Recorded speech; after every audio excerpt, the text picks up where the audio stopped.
Les 4 évangiles révèlent Christ comme l'homme universel. Le premier fait de la rédemption est la naissance de Christ. En devenant un homme, il descendit de sa position de créateur à celle de créature. Il revêtit le corps de la créature, lui permettant ainsi de mourir pour les hommes. Bethléem conduit au calvaire, la mangeoire, a rendu possible la croix. Bethléem, qui a pour signification maison du pain. Christ, par la rédemption, a réconcilié toutes choses avec Dieu. Colossiens 1,16. Christ est le Créateur. Aussi, lorsqu'il est mort sur la croix, il a englobé toute la création. Dieu a traité la création par la mort de son Fils, tout comme Lévi paya la dîme par Abraham, car il était dans les reins de son Père. Hébreux 7, 9, 10.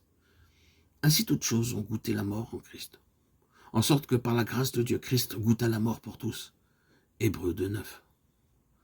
Sur la croix, Christ a réconcilié toutes choses avec Dieu.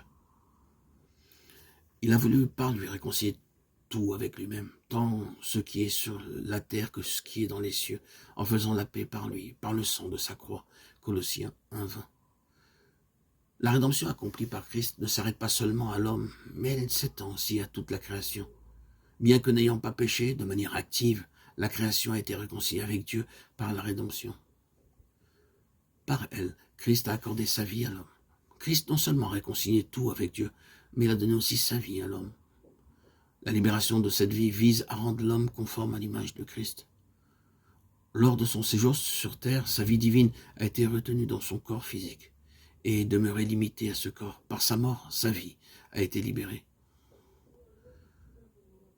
Le grain de blé mentionné dans Jean 12, 24. Le grain de blé mentionné dans Jean 12, 24 est le Fils unique de Dieu. La vie du grain de blé est cachée dans l'enveloppe. S'il ne tombe pas en terre pour mourir, il demeure seul. En mourant, l'enveloppe se désagrège. La vie intérieure est libérée.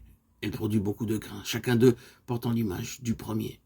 Nous pouvons aussi dire que chacun de ces grains est dans un seul grain. C'est par sa mort que Christ nous a engendrés. Avant cela, il était le seul Fils bien-aimé. Mais après sa résurrection, il est devenu le Fils premier-né parmi beaucoup de fils. Par la résurrection de Christ, Dieu nous a engendrés en nous donnant sa vie.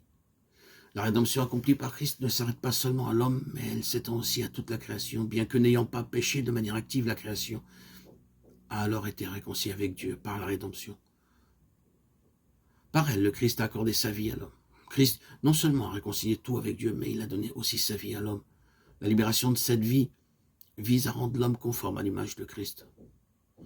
Lors de son séjour sur terre, sa vie divine a été retenue dans son corps physique et est demeurée limitée à ce corps. Par sa mort, sa vie a été libérée. Le feu mentionné dans Luc 12, 49 est la vie de Christ. Pendant son séjour sur terre, sa vie était retenue dans son corps. Par le baptême, c'est-à-dire par la mort de la croix, sa vie emprisonnée a été libérée et répandue sur la terre. Depuis ce jour, elle demeure allumée. La mort de Christ a libéré cette vie. C'est par elle qu'il nous accorde sa vie.